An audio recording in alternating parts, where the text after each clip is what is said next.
Te doy la bienvenida a Spoiler Podcast. Aquí voy a intentar hablarte claro sobre la cara bonita y menos bonita de cómo emprendo algunos proyectos. También reflexionaremos y aprenderemos sobre temas relacionados con el diseño, la creatividad y la vida que ello conlleva. Sin más, espero que disfrutes de este viaje.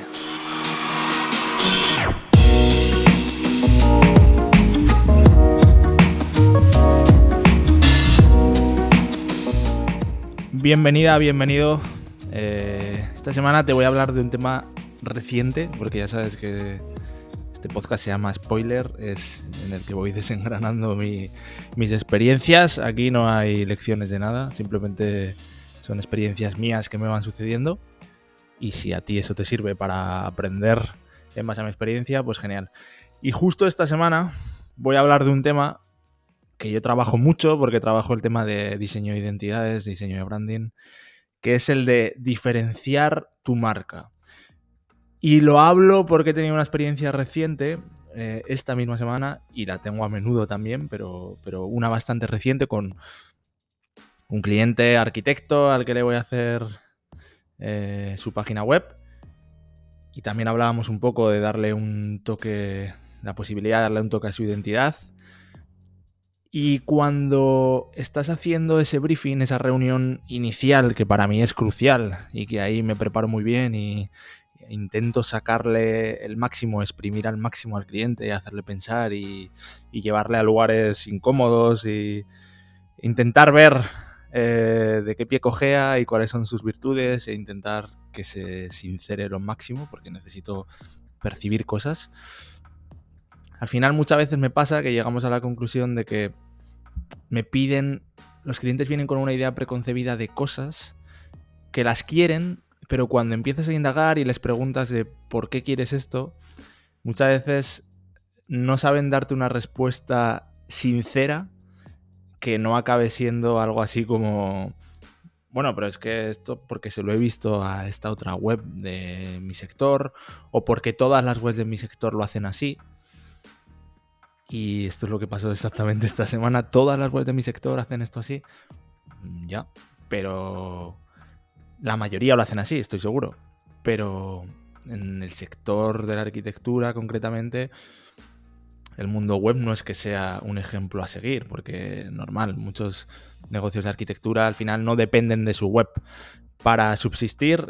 Sus vías de venta, sus canales de atracción a su negocio están por otros sitios más físicos, y al final muchos tienen ahí una web por tener, o porque tiene una función más diferente a la de vender, que también las webs pueden tener otra función, pero a veces yo le decía, ya, pero ¿eso es lo mejor en tu negocio? ¿Es lo mejor que sea así? ¿O porque todos lo tienen así, para tu negocio también debe ser así? Porque tu negocio va a ser diferente, va a tener sus particularidades. De hecho, me contratáis con una premisa que es: quiero diferenciarme. Entonces, si quieres diferenciarte, hagámoslo. Pero hagámoslo con lo que ello conlleva. Y muchas veces de eso vamos a hablar hoy, de qué es lo que conlleva. La primera fase, como decía, siempre es ese briefing.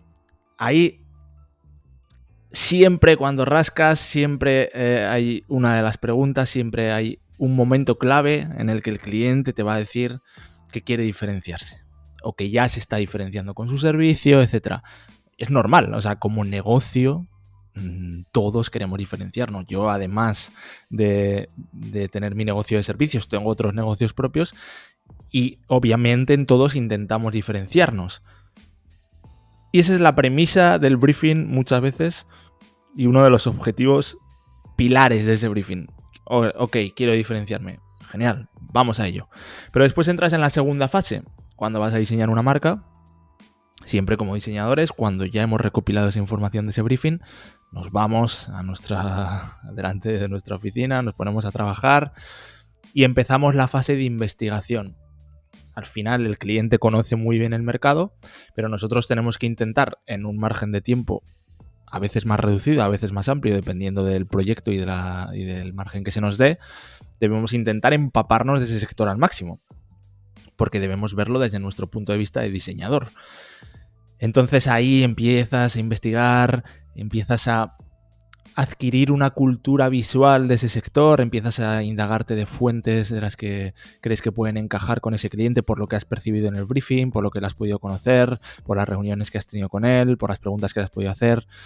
Empiezas a empezar a crear un imaginario visual en el que crees que ese cliente puede encajar y empiezas también a investigar obviamente la competencia más directa con ese ojo más crítico que el cliente quizás ya ha perdido porque ya lleva años en ese sector y al final está muy dentro y no tiene esa perspectiva. Entonces nosotros intentamos aportar esa perspectiva que el cliente no puede tener por razones obvias, siendo críticos y analizando, ok, esto lo hacen, pero ¿funciona o no? Intentando indagar hasta el máximo que podamos para saber si realmente esas cosas están funcionando o no. A veces puedes encontrar las métricas, a veces no, pero debes intentarlo. Y en esa investigación de mercado que el cliente ya ha hecho previa y que ya lleva mucho tiempo haciéndola, todos sus años, al final siempre nos acabamos viciando. Es inevitable. De hecho, muchas veces, una de las cosas que yo me doy cuenta después de 8 años con Estudio Iber es que cuanta más experiencia tienes y cuanto más te puedes permitir el, hasta cierto punto, no estudiar demasiado el mercado, no... Obviamente hay que estudiarlo porque debes ver las problemáticas y debes ver cómo solucionarlas mejor, pero me refiero a no viciarte demasiado, a no necesitar de empaparte excesivamente del mercado hasta que llegue un punto que estés viciado y tú también mismo tiendas a copiar sin querer. Cuando tienes más experiencia y te puedes permitir esa serie de lujos, al final vas a ser capaz de crear esa diferenciación mucho mejor. Y cuando llega después a la fase de concepto, después de hacer toda la investigación, después de haber dejado sedimentar esa investigación en el cerebro, porque el cerebro necesita un tiempo para ese residuo atencional, para dejar posar las ideas, para dejar que conecten entre ellas, para dejar que se vayan creando ideas nuevas a partir de esas conexiones, empieza la fase de conceptualización y siempre intentas diferenciarte.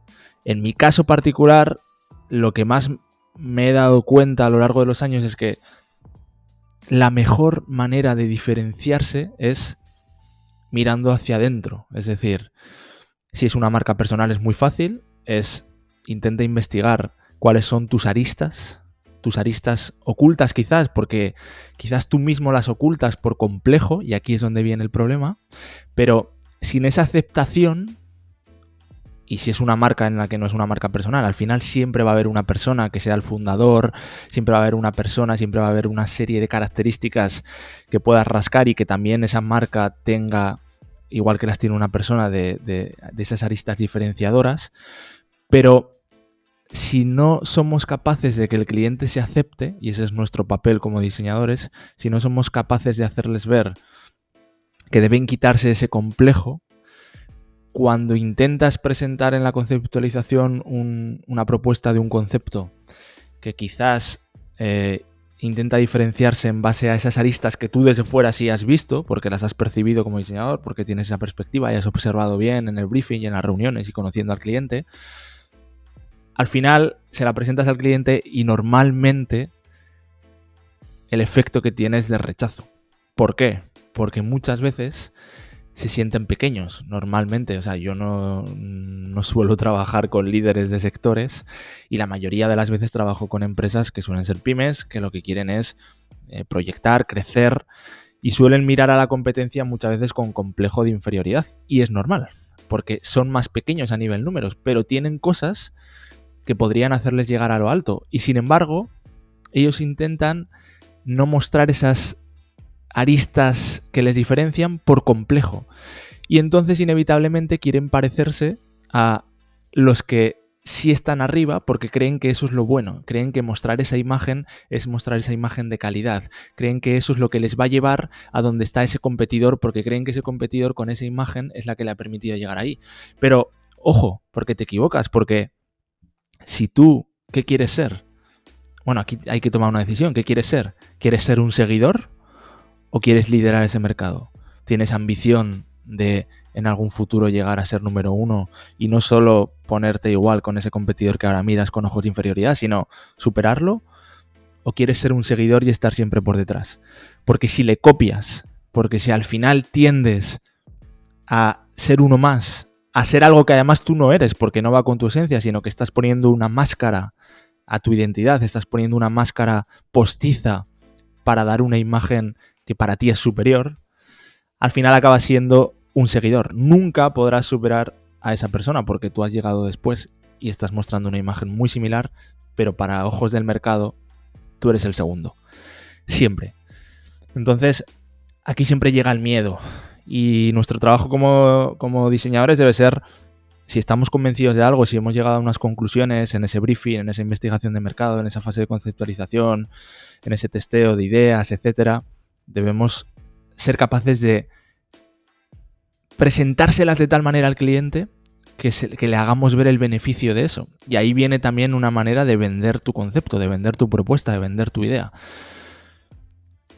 Aquí he tenido un caso muy reciente de un proyecto en el que llevamos trabajando 1 año y pico, en el que hemos hecho un rediseño de toda la identidad, en el que hemos hecho un rediseño de toda la web. Nos han dejado trabajar mucho, hemos tenido mucho margen, ha sido un proyecto muy grande y en el que hemos crecido mucho también como estudio y como profesionales, que es Sola Cocinas, que lo nombro aquí, es uno de mis clientes, fabricante de mobiliario de cocina, una empresa con 20 años que ha ido creciendo desde la nada, haciendo las cosas muy bien, poco a poco, con mucha humildad, que tiene una calidad de producto que ha llegado a unos estándares que podría competir con cualquiera de la competencia, simplemente le falta ese crecimiento de marca, esos recursos y ese tiempo que su competencia ya tiene. Aquí fue cuando llegamos a ver que esta empresa en el cara a cara funcionaba muy bien por la calidad de su gente. Funcionaba muy bien porque al fin y al cabo eran unas personas llanas, unas personas de pueblo, unas personas humildes que habían venido de la nada. Esto no quiere decir que si no eres de pueblo no eres humilde, pero quiero decir, en su caso lo eran unas personas con un acento de pueblo, con unas maneras de hablar muy de pueblo, que les mostraba esa cercanía, esa manera de mostrarse humildes, no lejanos, siempre cercanos, que les hacían que ese trato al cliente, que sus clientes hablaran maravillas. O sea, nosotros hicimos el estudio hablando con clientes suyos y nos dábamos cuenta de la ilusión que despertaban en los clientes y también nos dábamos cuenta de que Jesús el fundador, su arma para acabar convenciendo a nuevos clientes siempre era la ilusión con la que mostraba esa proyección de la empresa, la ilusión con la que hablaba de su marca, la ilusión con la que contaba su historia, de dónde había venido, sin complejos. Ahí sí, no tenía complejos, ahí sí contaba historias de cómo cuando era joven en el taller de casa de su madre metía a los clientes por la cocina y su madre estaba viendo la novela, etc. Y cuando nosotros les presentamos toda la propuesta lo vimos claro, debía girar en torno a ese lenguaje. El tono de voz de la marca que diseñamos estaba muy claro porque ellos lo tenían, o sea, tenían una identidad muy marcada. Eran este tipo de personas que al final te meten unas palabras en la mente, con mucha personalidad. Y al principio llegó ese miedo. Pero por suerte hemos tenido la suerte de poco a poco hacerles ver el beneficio que eso tenía y han tenido los cojones, porque hay que decirlo así, porque es que esto no siempre pasa, de llevarlo adelante.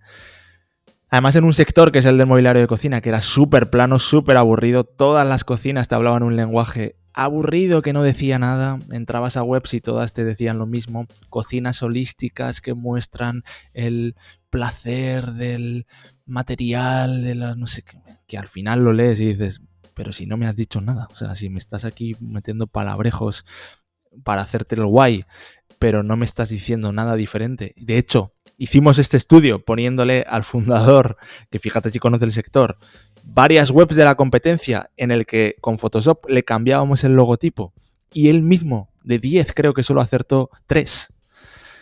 Claro ejemplo de que había una gran oportunidad para diferenciarse y solo hacía falta esa valentía, ese mirar hacia adentro, aceptarse tal y como eres, quitarse los complejos y decir, yo soy así, ya sé que me funciona, además tengo una prueba, me ha funcionado fuera del mundo online, ¿por qué no me va a funcionar online? Y te diferencias en base a tu esencia y es lo más fácil, porque si no, no vas a poder ser natural. Si intentas crear un discurso postizo, en algún momento va a flaquear, va a caer. Así que es una lección que yo como diseñador me ha costado. También en los inicios siempre pecas de intentar fijarte, viciarte más de los grandes e intentar copiar más. pero conforme cojo experiencia la he aprendido, y si hay alguien aquí escuchando que tiene menos experiencia y todavía está en ese punto, pues quizás se pueden avanzar unas casillas de salida, o quizás no, porque quizás necesita vivir el proceso para interiorizarlo. Pero te digo que al final siempre la diferenciación de una marca es: mira hacia adentro y ten los cojones que hay que tener de quitarte los complejos y mostrar las diferencias y las aristas más significantes. Así que nada, espero que esto te haya servido. Como siempre, si quieres que te eche una mano con tu marca, con tu diferenciación, con el diseño de tu identidad, con el diseño de tu web, estudioiber.com. Todas estas cosas que te voy hablando al final del cerebro y que me va enseñando a mí Osman, nuestro querido neurocirujano, en mi otro proyecto, tucerebralesnuevo.com. Si las quieres aprender cómo funciona el tuyo, ahí podrás encontrar todos los recursos. Esto es todo. Mil gracias siempre por escucharme. Espero que te haya sido útil y nos vemos pronto.